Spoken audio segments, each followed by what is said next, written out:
of today, yes, there seems to be a clear advantage for the BJP, and one would be in a world of illusion if they were to think otherwise. Sucharita. May I come in or not? And I think it's also important if you could just go across to Sanju Verma.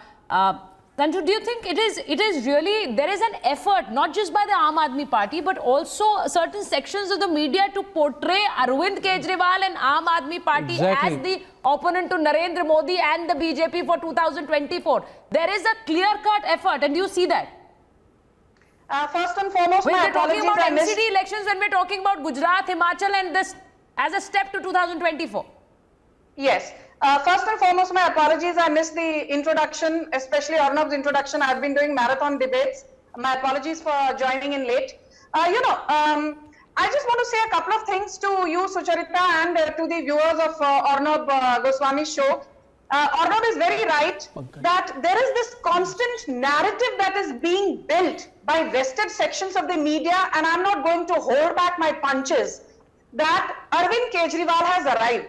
Arvind Kejriwal is on record stating इस बार BJP Gujarat से साफ हो जाएगी. And I just want to say one thing.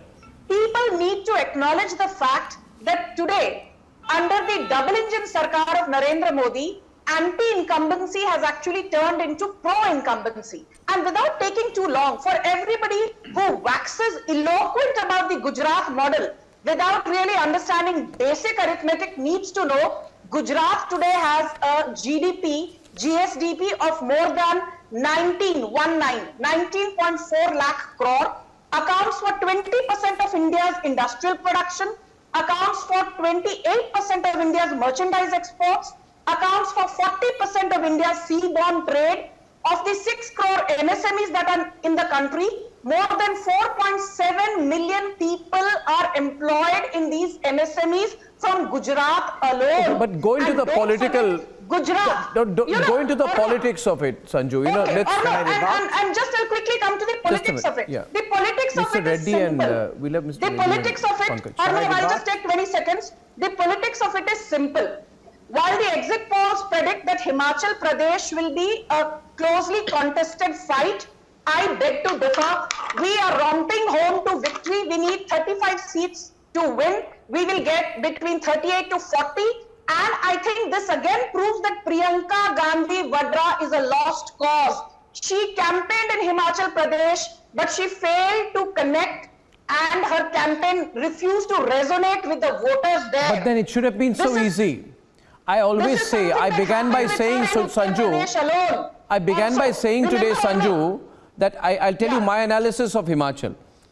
Himachal is actually, I'll tell you, Ajay and Sanju can be your... Yes, it's the Congress's election to lose.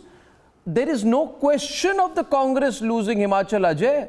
Congress has to win Himachal by historical record.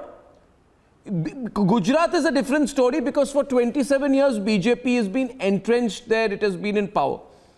But I would be shocked if the Congress were not to sweep Himachal and not win. It has to sweep Himachal because the Himachal voter moves this way or that every time. So if the Congress is in a 50-50 situation, it's really bad news for the Congress. I think the Congress should be winning with at least 40 seats. If that does not happen, what is revealed?